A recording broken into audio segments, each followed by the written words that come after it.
Greetings. And the first thing I'm going to do is just share a 3-minute video before I start the presentation. And this is just a definition of what we're using for surveillance capitalism.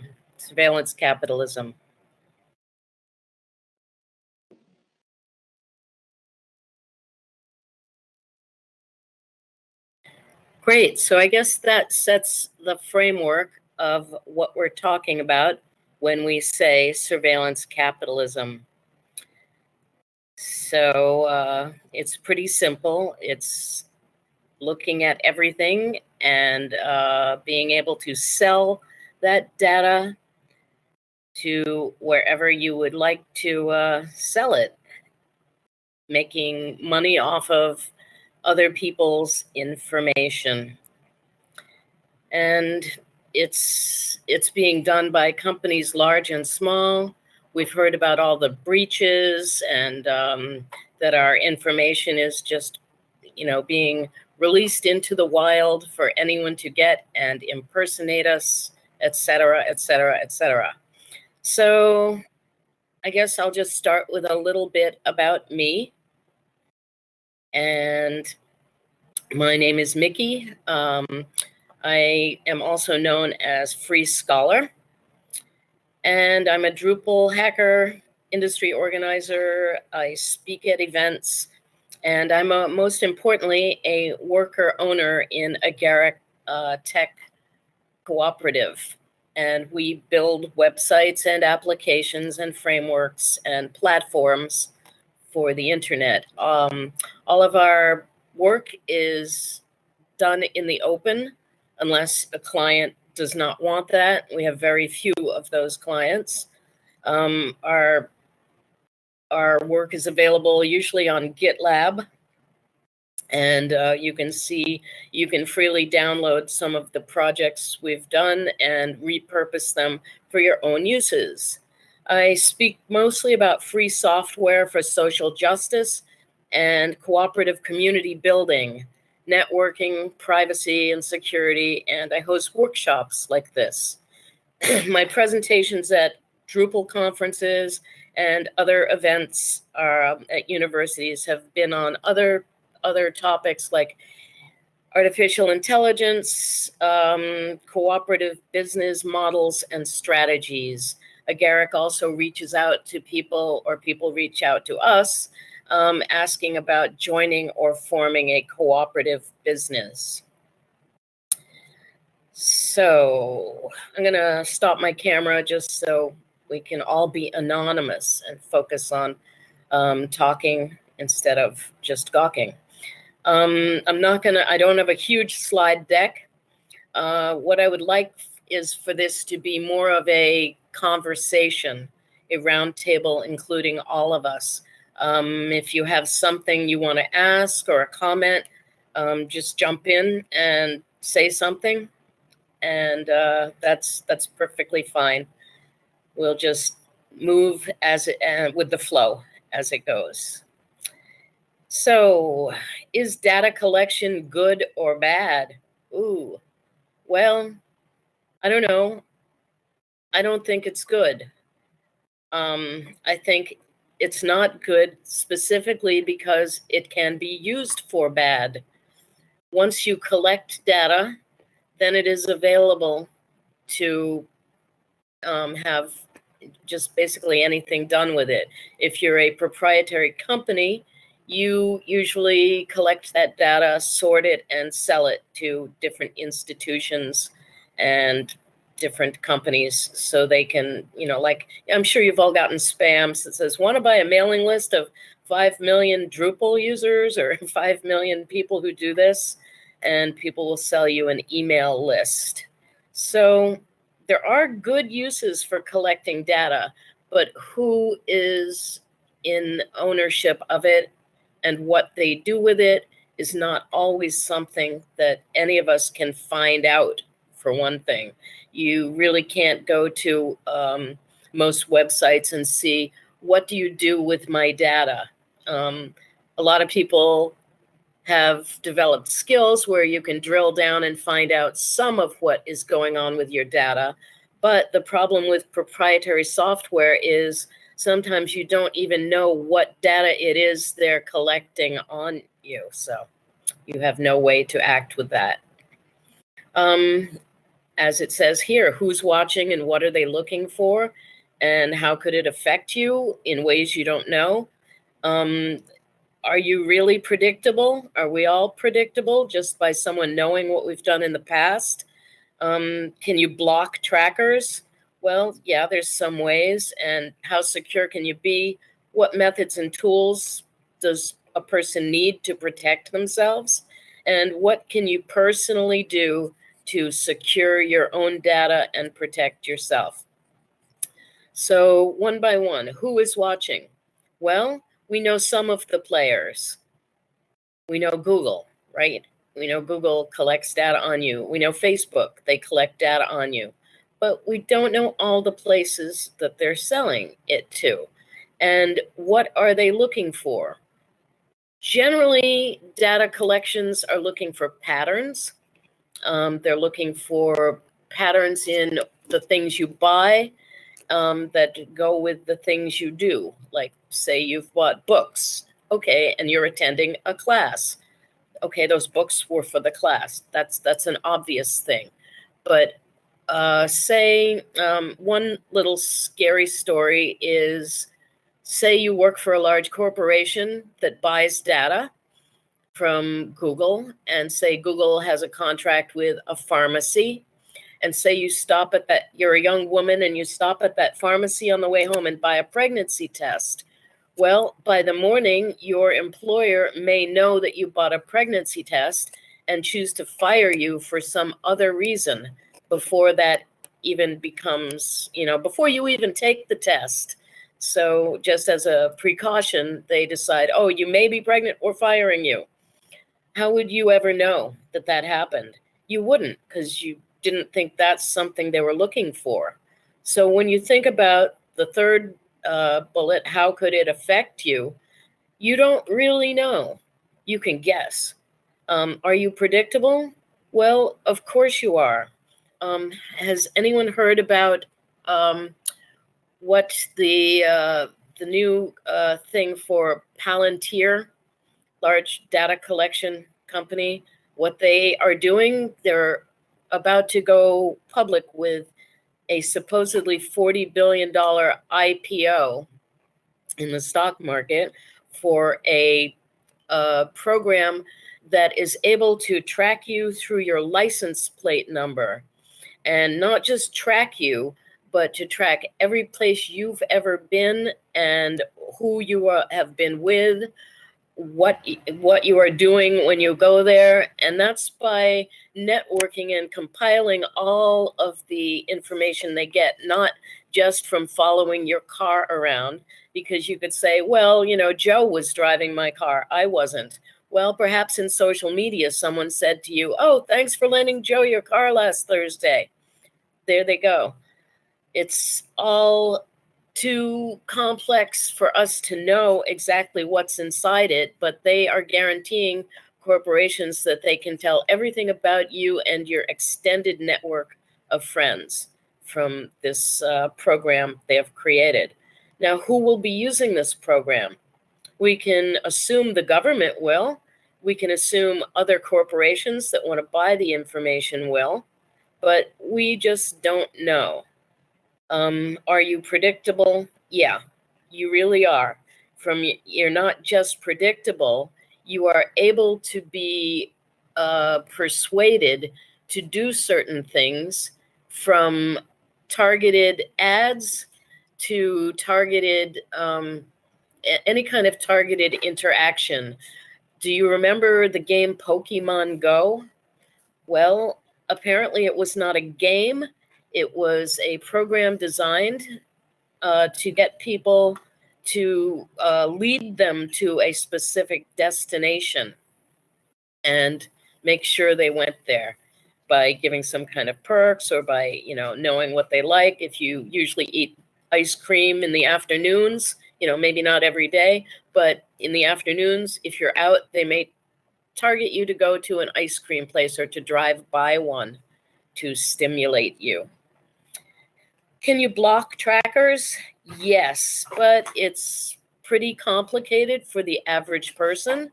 Like my mom or dad, I don't think they would be able to block trackers with the minimal amount of info that is available to an average button pushing user, someone who's not really studied what is going on behind a tracker. For hackers, or by hackers I mean people who use computers to build things and are creative, it might be easy for them to find trackers and block them, but I'm sure they can't find all of them and block them. And if they do, how would they get this information out to the masses? How secure can you be? You can only be as secure as your knowledge base will let you. If you don't know something is insecure or out there waiting to attack you, you can't be secure. You can think you're secure, and you can be secure on many fronts, but no one can be totally secure unless, well, even now, if you're living in the woods on a mountain, I'm sure with drones, and you have started a fire to keep warm the other night, they know you're there. Okay, so what are methods and tools? Well, they're way too many and varied to even suggest that anyone could have the definitive list of tools and methods that people or companies use to block you. What can I personally do to be safe? Does anyone have a suggestion or something they could name that they personally do and it truly makes you feel safer? You will have to unmute your mic if you want to speak. So it's perfectly okay to unmute. Don't have a phone. Don't have a phone. That's a really good thing to do on that end, but how are you going to be connected and know anything? What would you do? That's the trick. You don't. You just visit people. Walk over to their house and visit them. Like in the days when I was little, that's what we had to do. We had to actually use feet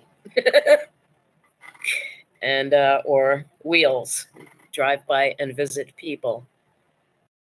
Anyone else, any suggestions on what you could personally do, like today, to end some of the tracking on you and surveillance? Oh, well, that's not promising. Everyone, it's at a point pretty much where most of the people I know that are semi-technical or non-technical have pretty much given up and just don't even think about it, don't even try. It's just a way of life now. We expect to be watched. And then you have to ask yourself, how differently do people act when they know they are actively being watched? Does anyone pick their nose? No. You try not to pick your nose because you think you're being watched. I know people still do that in their cars. You can look over and see people. But for actively being tracked, I've found that most people I discuss this with, they are okay with that. And they say, I have nothing to hide.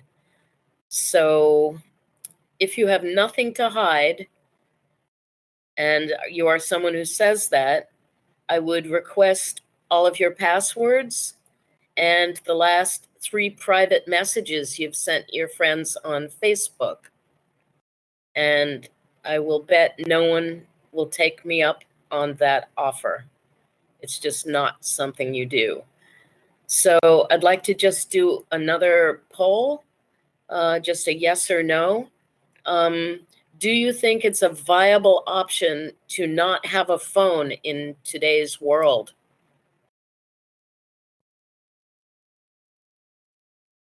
And I see the list is growing on no's, but there are a few people saying yes.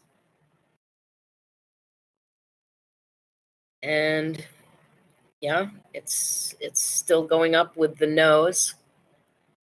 but there is a good percentage of yes. So I'm just going to publish the poll results here, or I see still people are still voting, so we still have the no's in advance, but the yeses are growing. I would love it when the poll is over for someone who said, yes, it's a good idea not to have a phone, and they think they could do that. If you could just tell a little bit about how life would look for you without a phone. So here are the poll results. 75% say no. So And I can. yes.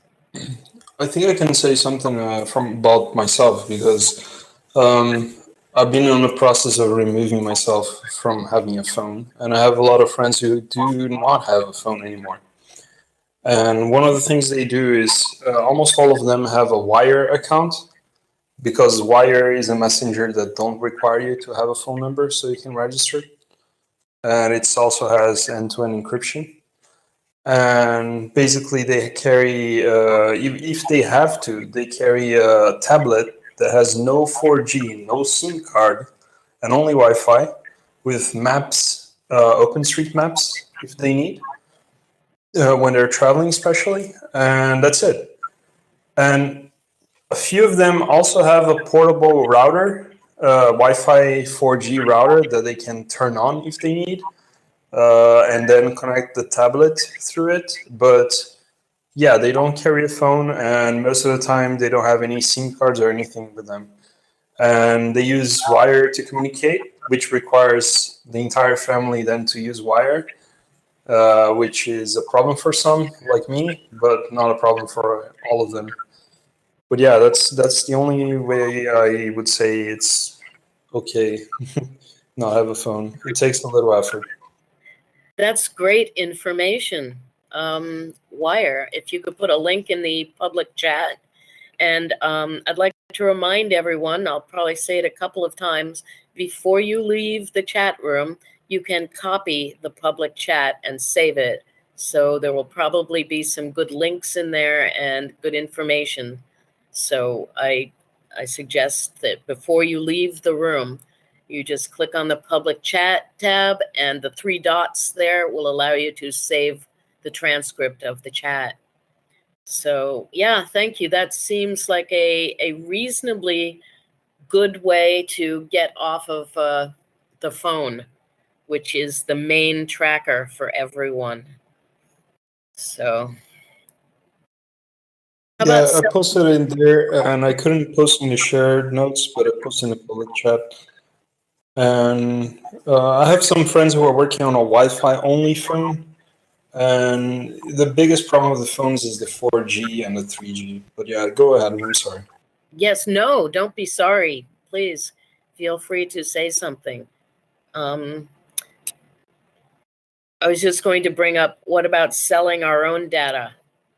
There are many efforts starting now or a little while ago for people to be in control of their data. The European Union has started with the Gdpr, which is not a be-all to end-all or whatever, or end-all to be-all. It is a good start. And I am really looking forward to how people extend on that and to how it can be adopted and used in other countries or by an international decree or whatever. This is very important. So there should be ways to sell our own data, and I'm really happy people are at work at that. Do you think we should be able to sell our own data?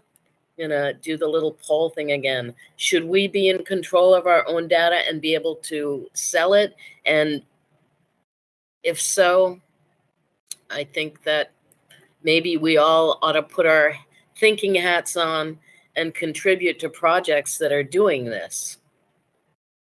It's an overwhelming yes response going up now, which who knew? I just think there is no mechanism for that right now, but I'm very looking forward to people who are working on projects like that. I did see a website, and I'm so sorry I cannot remember the name of it. It was about a year ago. It was asking people if they wanted to be in charge of their own data, and it was submitting some type of in the US, it was submitting some type of legislation that would make it illegal for others to sell your data, and you would be able to be in charge of it. And the website was asking that, saying that as soon as a certain number of people had responded, that they would publish this and make a bigger effort to get it in front of people. I've heard nothing since. So here's the poll. Obvious, yes. Most of us want to be able to sell our own data. I don't think it's enough to be able to just to be able to say yes or no to data. I think it's really important that we be able to say, no, you cannot sell my data, but if I want to, I can. So this is from Wikipedia. And since a lot of the data brokers are using AI, artificial intelligence, I think it's very important we all know what it is and know more about what artificial intelligence actually does, how it is used, how machine learning is used, and how people learning is used, how by tracking you and aggregating all of your info, the companies know a lot about you. They know more about you than you do. You know, as we've all heard and seen, Google knows what you're going to do before you do it, because you are predictable. And that is what predictive analysis is about. Many companies are springing up now that are just doing predictive analysis to help corporations figure out how people buy their products and use their products, who would be most targetable to sell their goods and services to by using predictive analysis. So if you use one product or two similar products, you are probably going to use the third product that they have, and they will tailor that to you and to what your needs are. So I don't think I have to read this. My slides will be made available, and I'll figure out how to get them to Hope so that they could maybe put them on the site, or I could put them on my wiki that is part of Hope. And I'd like to know if anyone has any comments about AI and how it is being used to track us and make predictions more easy.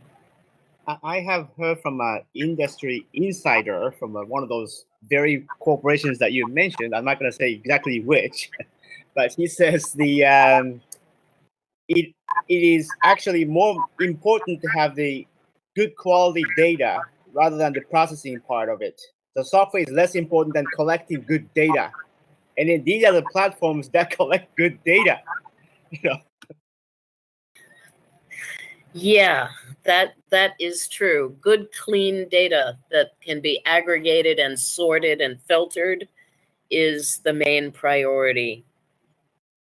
I don't believe that companies spend more money on anything besides that, making sure that the data is easily processed by their algorithms. So that probably is the main part of their business, as well as, you know, reaching out to get your data. But as we know, the companies do not have to reach that far to get your data, because they have made applications so sponge-like that they just suck your data out of you, and most people are willing to give up their data. Back in 1996, I created a website. It was called Friend Finder, and we had a way. It was so that people could meet a friend, but it was back in the day of making a form. You did it by hand, and you added all these custom fields to collect people's data. Well, we had two forums. One would be who, what are you about? And the other form is what type of person are you looking for? And I created it mostly for people to get together and build teams to do development or something like that. It wasn't really a dating type app. Those hadn't really come about yet. So I was interested in building teams to build things, whether it was a science project or a project on the World Wide Web. The form was really, really long and intensive. And what the results did was it matched you with people based on a percentage. So it would say if you like long walks on the beach, it would, or art, or visiting museums, it would match you with someone with a percentage. Like it would say, Joe is like 10% matched with your like of museums, because when in each question had a little slider, or actually a checkbox, like how much do you like museums? 10%, 20%, 30%. And back in 1996, there were 9,000 people signing up for this every day. And this was not like a mainstream website. It was a small website off of my my user account at my internet service provider. So it wasn't like someone was really going to stumble upon this on the web. So it was word of mouth spreading. And people were willing to fill out this huge, extensive form with all of this info. We ended up trashing the database because even in 1996 and 7, we knew that this is ridiculous. This is a lot of people's personal information. Delete. That was a joyful feeling. And then we just put up the site and let people log into a chat room and meet each other. But the experiment was, it's always glows in my mind at how easy we are about giving information to people, and corporations specifically. And now corporations have become so sneaky about it. You're not filling in a form to give them information. You're just having a conversation with a friend, and they are using many, many channels to get that information. So, all right. The bullet points. Oh boy, my slide is mangled. Love that. So, which do you prefer? And it's a hard choice. Do you prefer safety and privacy, or the convenience and ease of use of a program? So it's true if you prefer safety and privacy, and false if you don't and you prefer convenience. So say true, false. True if you prefer privacy, and false if you don't and you have to have convenience because you don't have time to learn a complicated system or application to do stuff. So if you had to go a few extra steps to preserve your privacy, would you? Is that true? Or would you, give up a little bit of privacy to have convenience and use of the application? That would be a false answer. So I see a lot of people are saying that it's true. They love their privacy and security, but yet I don't see that in action in society. I don't see that at all. I see the total opposite. So here's the polling results. 89% people say it's true. They prefer privacy and security. And 11% say it's false. They need that convenience.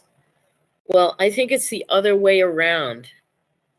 I really think that people are willing to give up privacy and security to have a very convenient experience, or else apps and companies like Facebook would not be as big as they are, there would be a lot more people rejecting that. Or, well, maybe the whole world is not on it, so I would hope maybe people aren't.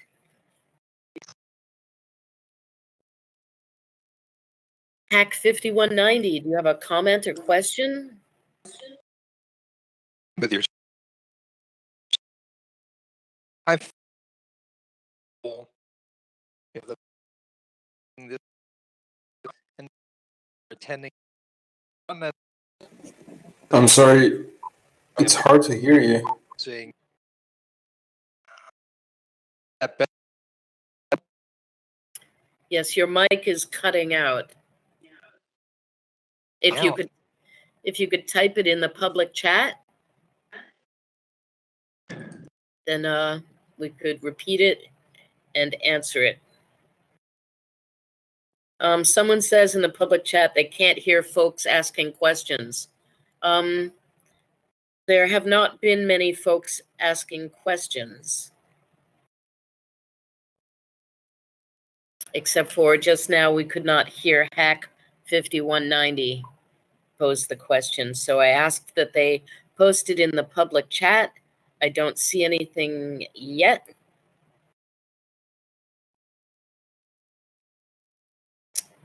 Okay. I think my answer is a little bit more nuanced. And the better question might be, what do you do when 100 other people are using Facebook and you're the 101st person who just cannot use it? Do you still not join the club? Exactly.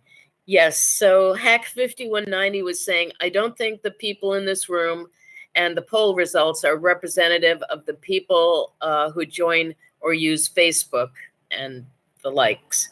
So true. I don't think that either. I think people here are definitely more conscious about their privacy and security, but it still is an interesting question because not all of us are advanced technologists that know how to keep everything private and secure. And at times we are forced to throw in the towel and say, well, as Princess here says, I'm not tech savvy. So to actually use a tool, Princess might have to forego some privacy and security. And that's just how it is. And so it's a toss-up. I'm sure there are even people in here who are advanced that do give up, that just say, oh, well, it's just my name they're getting, or, oh, it's just my location, but I have to find this place I'm driving to and I need Google Maps. Doesn't matter right now. The problem is we don't know when it's going into that funnel to aggregate all of our content or data that we're giving to companies. We don't know where it's going. I have a question. Great. I have a question based on your saying sometimes large amounts of data can be useful. Well, we're in a pandemic, and every child where I am is having their temperature taken once a day. And I'm the temperature taker, and they're saying, ooh, it tickles, right? And I certainly don't feel anything when I check an adult temperature on my own head. But first of all, is that data being collected somewhere? Because they were looking at fevers for a while from one company that had sold digital thermometers. And how would I know?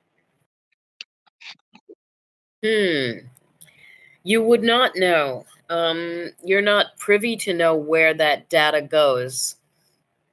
I don't think any of us are. I don't believe there is legislation that says we have a right to know exactly where the data on us goes and how it is being used.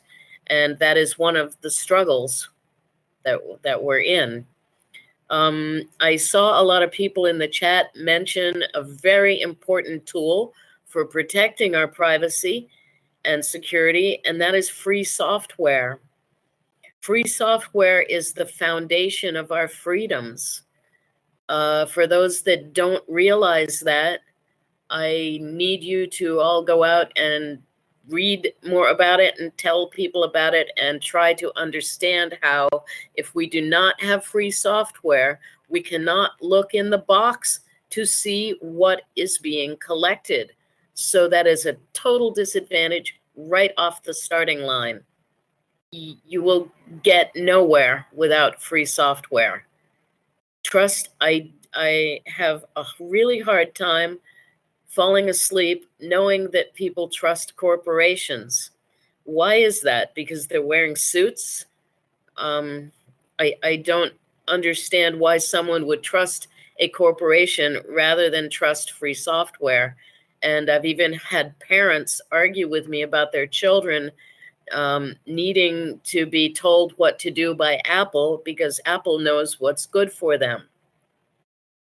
I have a really hard time swallowing that and the lack of curiosity that goes on with people. And they are fine with their kids and themselves being spied on and tracked. I just don't understand that.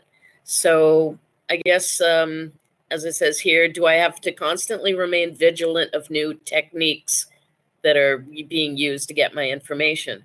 Well, yes, but you can't. There really is no way, since you can't look in the black box. Should you discuss security freely with others? At every chance you get, you should really discuss how you protect yourself, how do they protect themselves. We need to raise a lot of awareness about this. And what are your best defenses against companies sharing your data? Don't give them your data. It's just as easy as that. Is there something you need so vitally much that you must share your data? Yes, there are things like your house. If you own a house, you have to have your data somewhere about that. Your phone, as we said before. And I was really glad that Dante brought up a way to not use your phone or a phone that seems not too overly cryptic. It seems like that could be explained to people, and a few times of re-explaining, it should be able to be done by most people. Why Yeah, aren't we? this is something that I've been researching for a long time. We can have a talk later, and I can give you more information if necessary. That would be great, because people aren't getting this information. It's kind of buried in the circles of technologists. Indeed.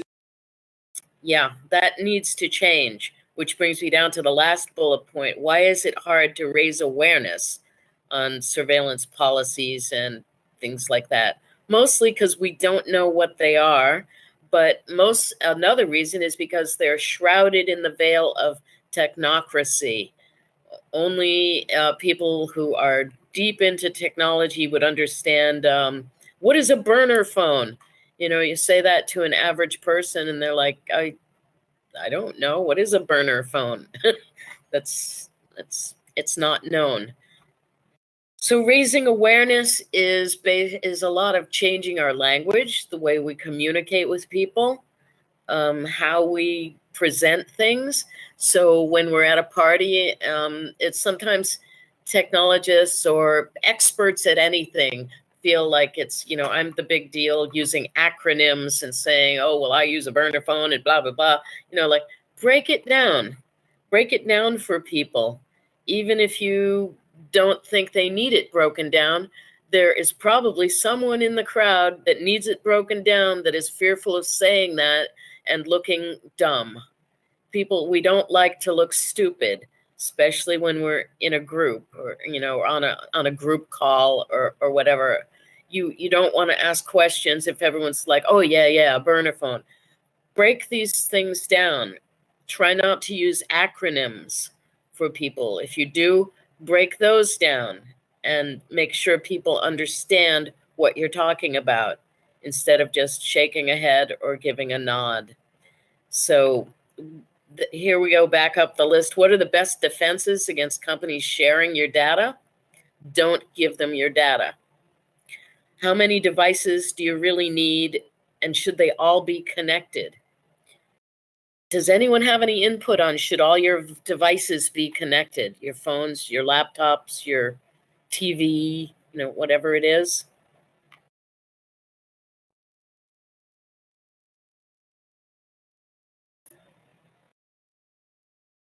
Ms. Metts, I don't have a question about that point, but I would like to double back on the issue of privacy, if that's all right.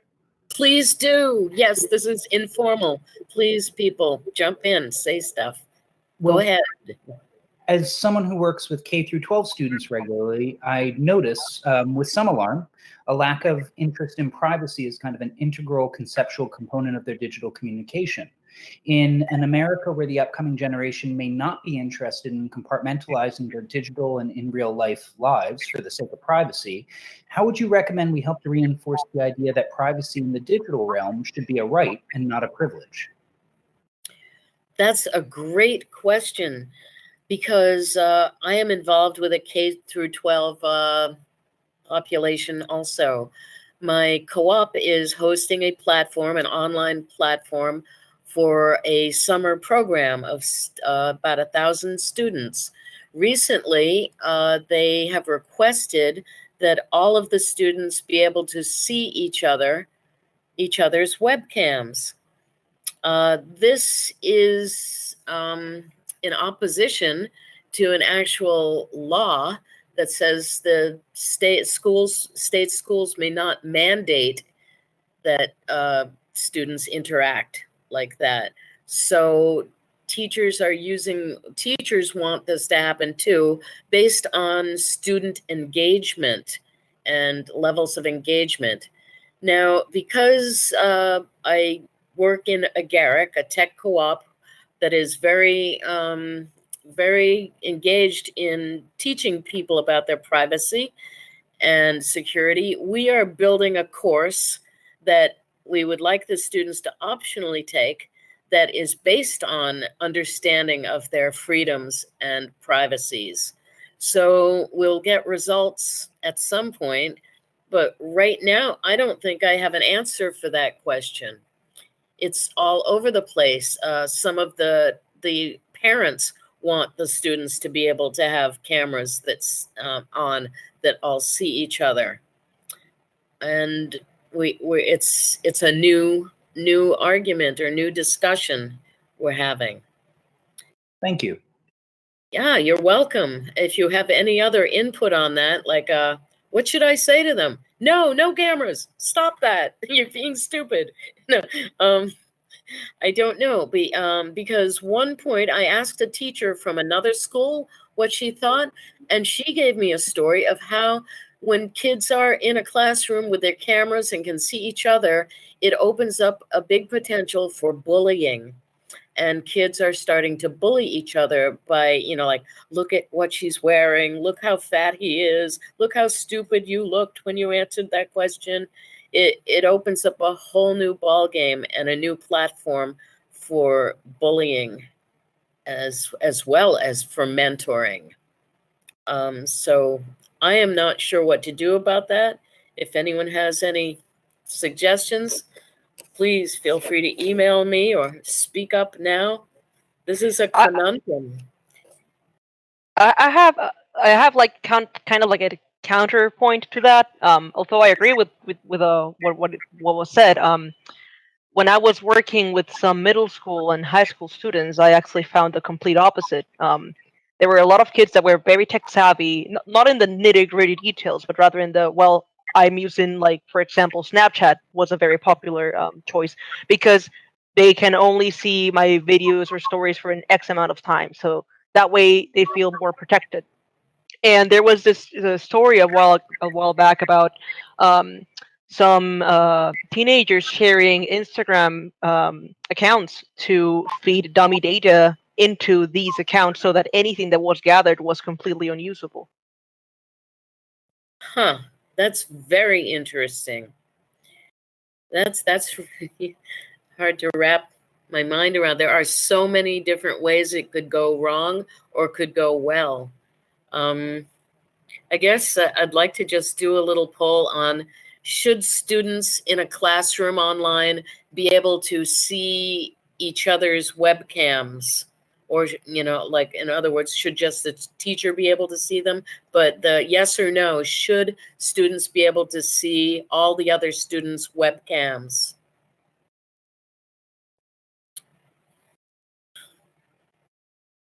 And I know that it's good for engagement, perhaps, and to not feel like you're in a black void of a room, like here, a disembodied voice. Could you repeat that question, please? Yes. Should students in an online classroom be able to see each other's webcams while they're in class? I have to say I've been taking university classes online, and it's very, very helpful to be able to see them. Of course, people should be able to opt out of all these systems, but like putting any policies in place that specifically disallow it, I think would also be equally stupid. It's a difficult question. So I'm going to publish the poll results.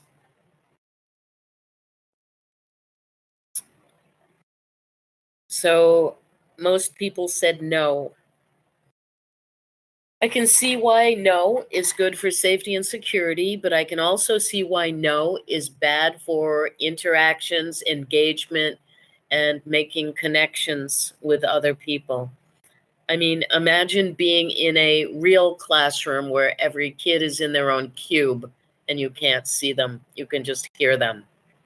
That would be a strange Orwellian existence. But it's kind of what it's like virtually.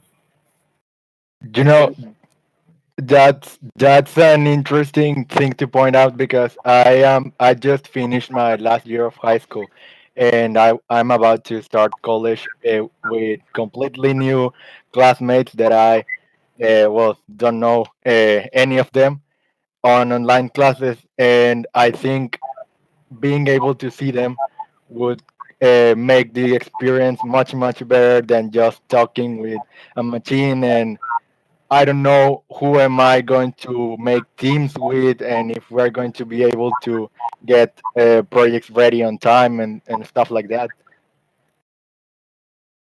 Yeah, it's like that old TV show, Mystery Date, or whatever. It's 3 people behind a curtain, and you have to choose which one you're going to go on the date with just by talking to them. You don't get to see them or see their mannerisms, their body language. Will body language be a thing of the future that's just gone? We don't have body language anymore because everyone will be a disembodied voice. That's a makings for a good sci-fi short story. And I have a comment here from John that is fascinating and really true. A great illustrator of just how tracked we are on a device is peeling it back layer by layer. Your service provider, the hardware you use, the operating system, application level permissions, and RF antennas. So few people are able to peel that back that it's ridiculous on the outset, but it certainly is what needs to be done.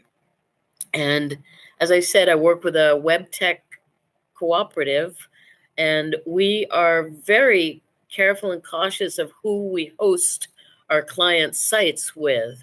We host right now with May 1st, mayfirst.org. And last year I was voted onto their board, which is exciting because I love having input and getting input from people in the world, like all of you guys and at the conferences I do, and then being able to bring that to May 1st as an organization, which May 1st is a cooperative, first of all, and just one little piece of the structure is offering hosting for websites, but people have a hard time understanding how their web host is a huge catalyst for how their information is shared. It's like the hub. You could be, your web host knows more about you than your doctor, probably, because you may have many doctors and they do not know each other, but you most likely have one web host. The hardware you use. Right now, Apple is getting deep into hardware. What are they doing in there? We don't know. The operating system you use spies on you, and it's not spying on you, it's helping you get to where you want to be and use the programs you want to use. The application level permissions. Do we all trust programmers and developers to have permissions that are good for us, or are they good for the company that is leasing us the software? Because we don't own proprietary software, we are kind of leasing it from the company, and we don't know at what levels it's reporting back to on us. Now, as for RF radio frequency antennas, I have no knowledge in that area. Does anyone? Could someone speak to RF antennas?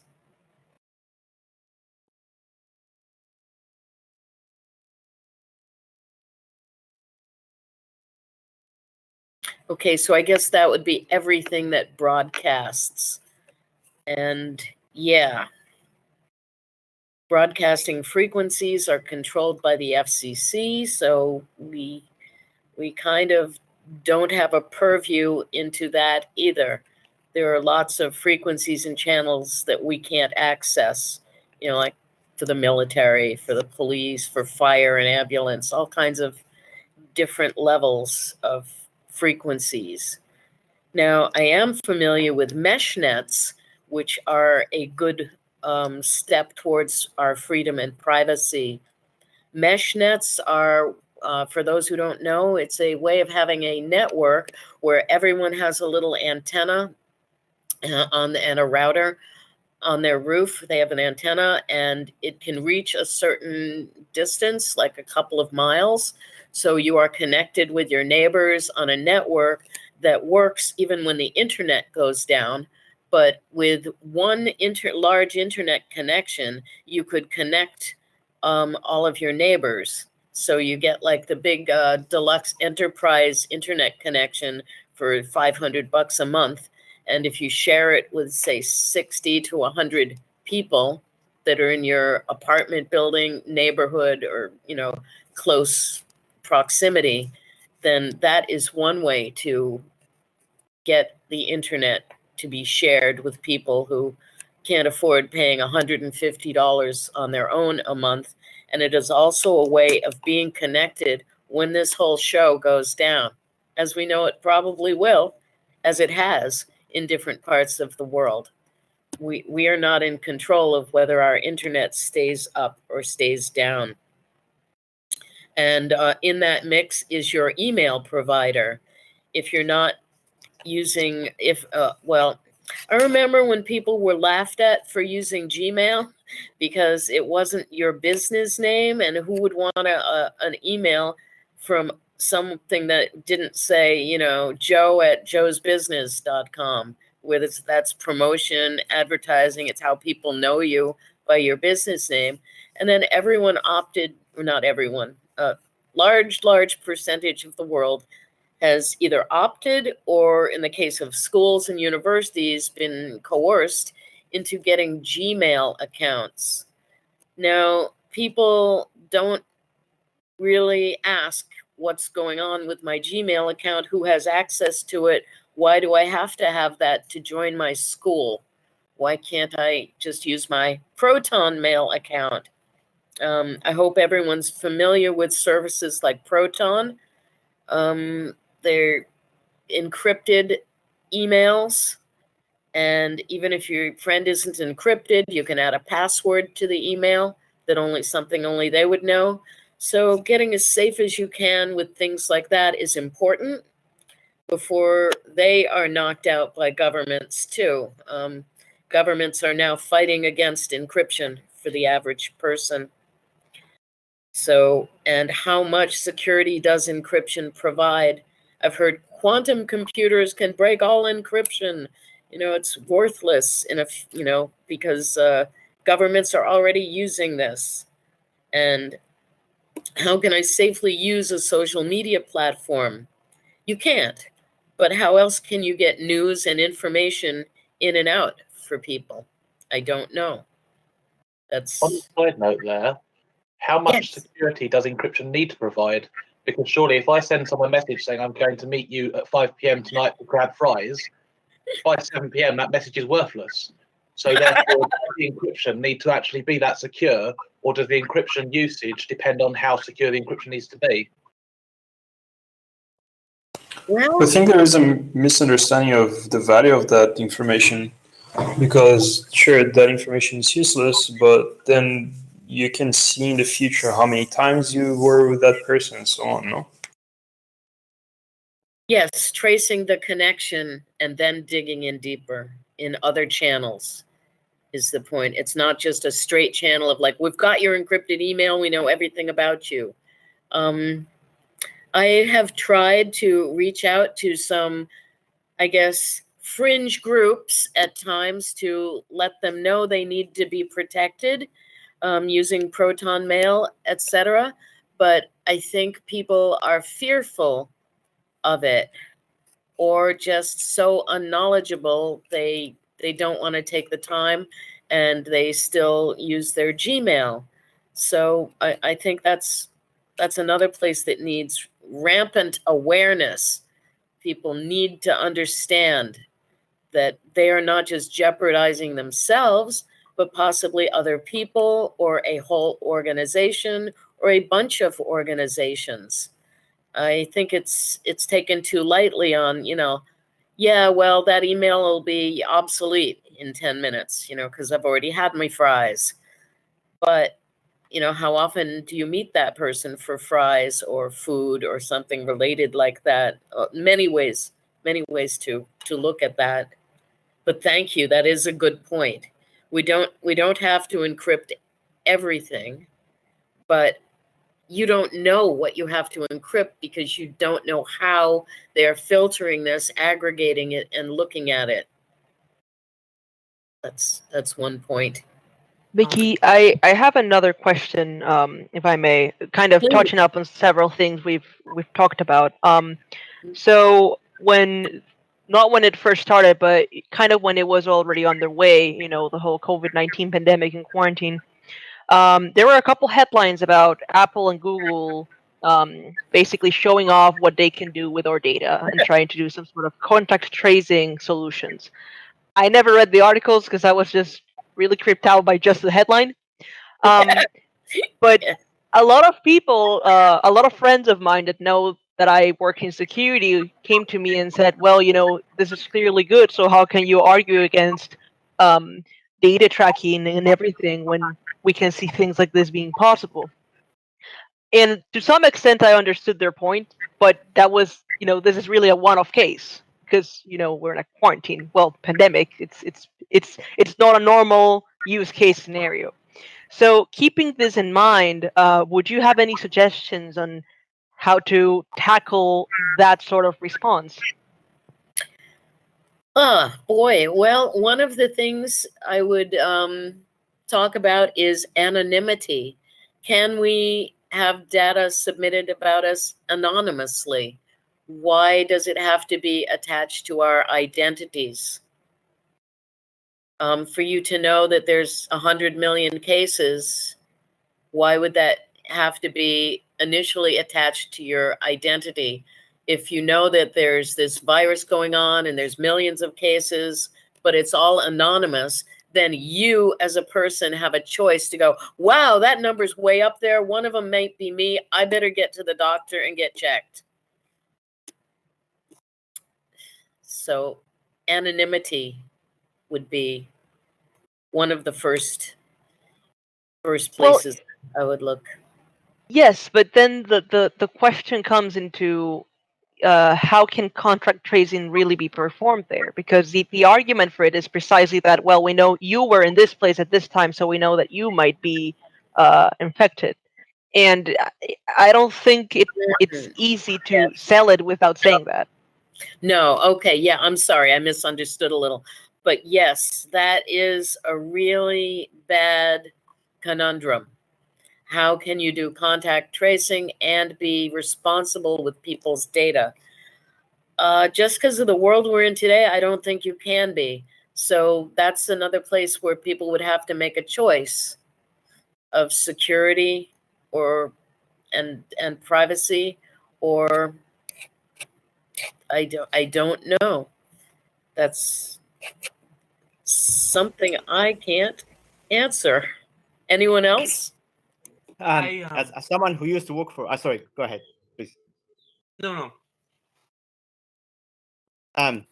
Really quickly, I used to work for a huge bank, very big one that everybody knows, and it's amazing that double standards being applied. All of these things that we're discussing here are totally normal and part of the education for their own employees. This is how you protect the bank. So it's all of this is so easy to argue. Okay, just apply the same standards any large corporation would require you as an employee to do for that organization, to how to protect your information, how to protect this and this. All of this is just common knowledge. That bank required, they totally banned proprietary Unix. They only approved Linux. Okay, things like that, you know. Yes. I wanted to say something about, this was from a previous question about why it's so hard to raise awareness on the surveillance policies. And also, and part of the reason I think is because it's only really seen in a criminal context a lot of the time. Like tools like Tor or VPNs and burner phones. Like I think the only time I've ever seen a burner phone in popular media is when Walter White needs to communicate with Gus Fring, right? It's like it's not ever seen as like, oh, a person that just wants to protect themselves. And then that also goes into, well, if I have nothing to hide, why do I need to use it? Which relates to the problem of not encrypting certain messages but encrypting other ones. Because if you don't encrypt certain messages, then whoever is trying to surveil you knows that whatever is in these encrypted messages is important. And so that means that they can be targeted. Those messages can be targeted. And like, to be truly secure, for any encryption to be secure, all your communications have to be encrypted, because otherwise it's very obvious what you want to protect, and that way you can be targeted. That is so true. And as John in the chat brings up, the person who had the statement about the fries, why is that bad that they know I'm going to get fries with my friend or whatever? Well, that's kind of confusing the issue with message content and metadata. Metadata that they collect on us is totally different than the contents of each little message we send. So that is something to consider in this. Are you okay with them getting metadata as long as they don't get your message content, or vice versa? I think what they're really interested in is the metadata.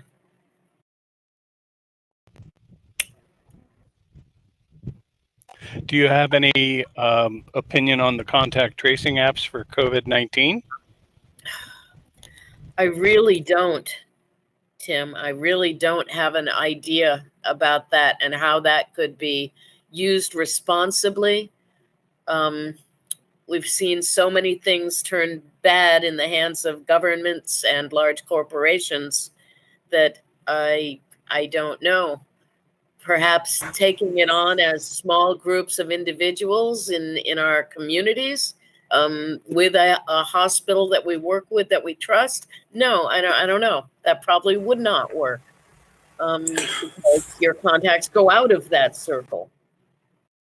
So Cory Doctorow actually wrote some stuff about the contact tracing. One of the main issues with the apps is he doesn't know if you're inside a car next to someone who has a disease.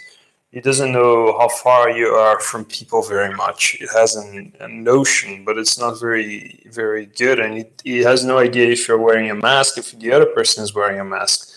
So in the end, you can see a lot of countries actually ended up not using apps because they were not effective. The best way of doing contact tracing was actually manual contact tracing, like literally saying, okay, where have you been?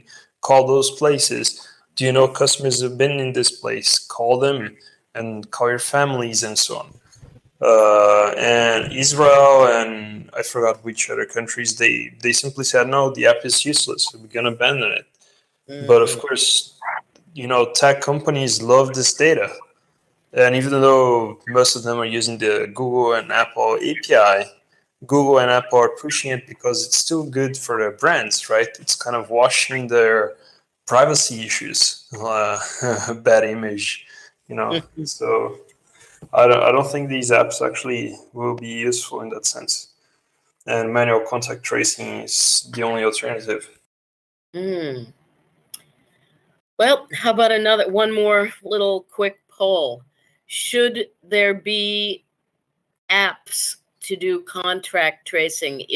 Do you think there is possibly a good way to build an app for contact tracing, or is it all bad? So is there a good way?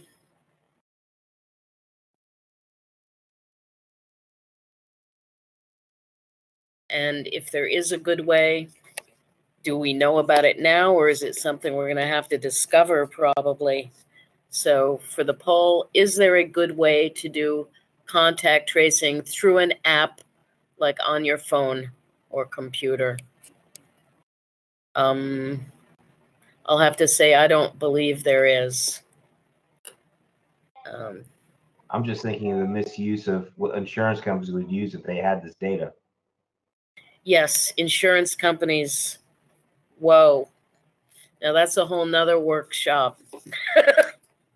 How the data is used by different corporate entities. So I'll publish the poll.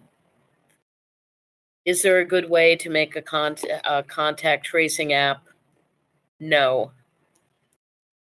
With someone who said yes, do you have an idea or a place we could start to think about talking about this? If you think there's a good way to have an app that won't be compromised, or okay. I have no argument as to what would be the best version that we could come up with for this to be some kind of thing that wouldn't be compromised by others. But I guess the word that kind of strikes me is good, as in the good. I think from time to time in human civilization, the good shifts from one to the other, and privacy and surveillance, as much as I view that as a personal right and something that's very important to myself, I think in times of extreme need, we do have to slightly sacrifice a little bit for the sake of the greater good. So I throw that idea out there. Okay. Well, I would follow that up with that quote that I'll mangle about, if you give up your security or your privacy for security, you end up having neither. Well, living in where Benjamin Franklin lived, really, Philadelphia, I'm totally with you, and I totally agree with that quote. But isn't there a time when that becomes so absolutist to be pedantic? Yeah. Pedantic or negative? Yeah, sure. Yeah, I don't know. It's at this era, there is so much at stake. We have seen so much horror happen because someone got someone's data. And the stories we don't even hear, we don't even know about, because they're shrouded in court secrecy, etc. It's just shakes me to the core. I don't know. But anyway, thank you guys for answering that poll. We're almost at time, which is 8:30. So I'd like to just bring up a little homework for people. I found this company called Silverpush. If anyone knows about them, please speak up now. But what I could find out is that they are using technology that listens to your phone conversation and puts it in context with what your to help understand your predictability and to see what they can sell you by pushing ads at you. But it's a lot deeper than that, and I couldn't find really deep information about Silverpush. They seem to be shrouded in mystery as like a company that will get the best results from your customers because we know them. So if anyone has any information about them, or if you'd like to look into it, I would appreciate it if you would email me. It seems like they're just tailoring everything to your experience based on what your phone and text messages and all your conversations are about. Much deeper than just targeted ads. Much, much deeper. They seem to be aggregating all kinds of info that you output and building it into sales campaigns for many successful corporations. And it's AI powered, of course. But they say it's just for ad placement and targeting. But what means they by targeting? And what are they really doing? What is their goal? Who's behind this technology? Do they share it with other companies? Is this something that anyone could use?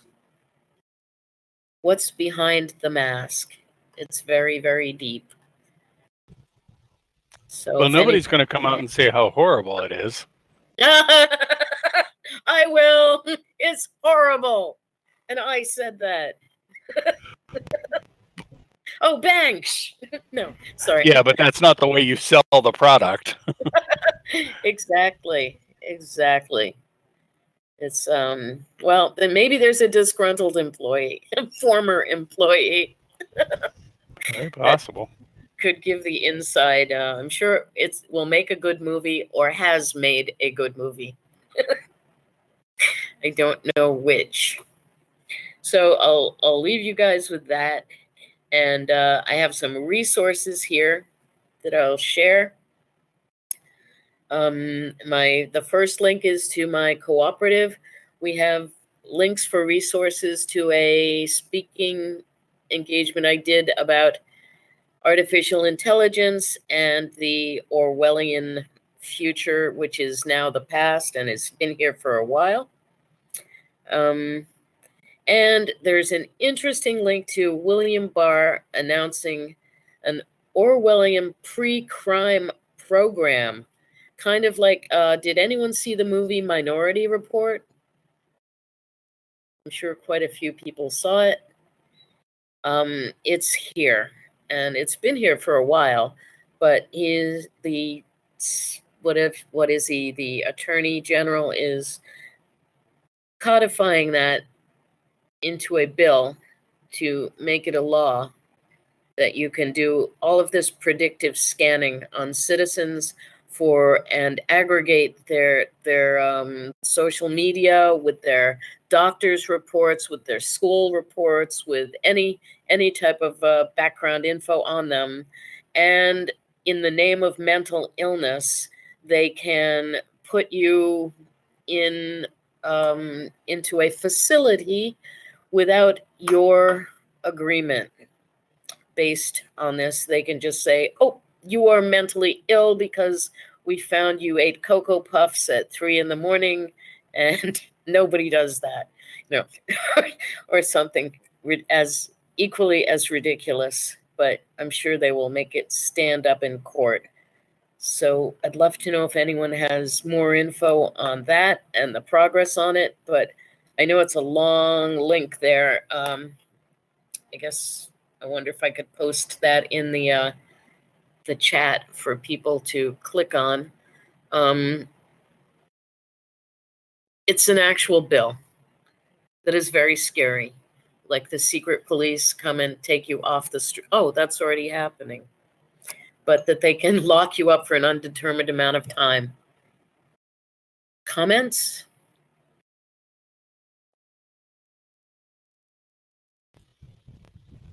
Well, they're kind of both doing that already. Yes. Yes. But this would publicly make, well, this would make it so that you are less likely to be able to sue.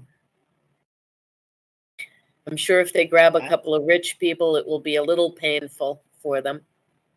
But there's already precedence of the, what is it called, the enemy combatant, how they get rid of them in Afghanistan.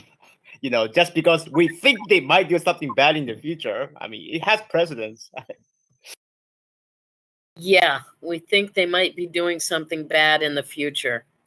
That's the predictability of it, the predictability aspect of it, because how could you not do something bad in the future since you've done something bad in the past?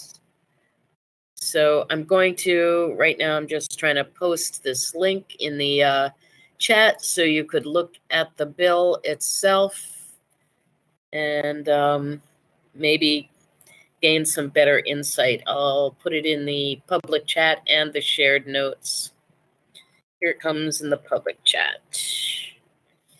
And I'll add it to the shared notes. And we're about at time. One thing I'd like to let everyone, I'll remind you to copy the notes if you'd like to look at them later. And you just click on the public notes tab. And at the top, there are 3 dots where you can choose to save it to a text file. Any last questions, observations, comments, notes, whatever? We have 4 minutes. I had one quick question. Sorry to cut you off there. Is the second section of this, is it the same talk, or is it like building on this, what we've just seen? Probably a little of both, since there will probably be different people attending. So I'm going to go through and look through the notes and see if there are questions in there that I can address and update my presentation or the silly slides, whatever they are. And yeah, I see this whole area as no one is an expert on this. No one person could possibly be an expert on this. I think it needs a lot of sunlight and conversation. So I am very much for the conversation and continuing the conversation, but not leaving out the important bits to help people who haven't been there catch up. So I don't want it to be just like a part 2 will go on from here, because where is here? We're nowhere. We're just, it's Okay, I'll probably rejoin the conversation then. Yes, please do. And yeah, and add to it. Come with some questions and comments. That would be wonderful. I would really appreciate that. And anyone And I'm who sorry. Oh, go ahead. I'm sorry. What was the name of the homework project for? That is Silver Push. Silver Push. Okay. Yeah, Thank you. Silver Push Technologies, and it's silverpush.co. And yeah, maybe at the next one, if some people could have some report backs about Silver Push, like are they the only ones in this area that do this whole huge corral thing, and other people are just bit players, or are they a bit player? I don't know. I just don't know anymore. It's too much for one brain, and I only have half of one. After all these years on this crazy planet. So thank you. I love it. PH says reptiles, tiling programs, lizard people. Yes, it's all possible. Are we living in a simulated computer generated society? That would answer all of our questions and we wouldn't have to worry about it. Too easy. So thank you guys for coming. It's 8:29. Enjoy the rest of the conference. I'm having a great time, and I really appreciate you guys coming and joining in the conversation. Please feel free to come back next week with more questions. And I love the discussion. That's what I live for.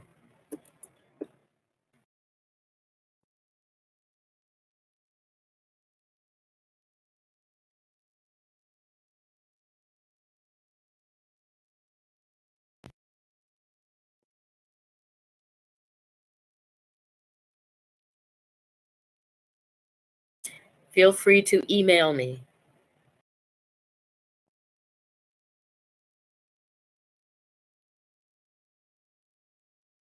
And thank you, John. Thanks for the great questions.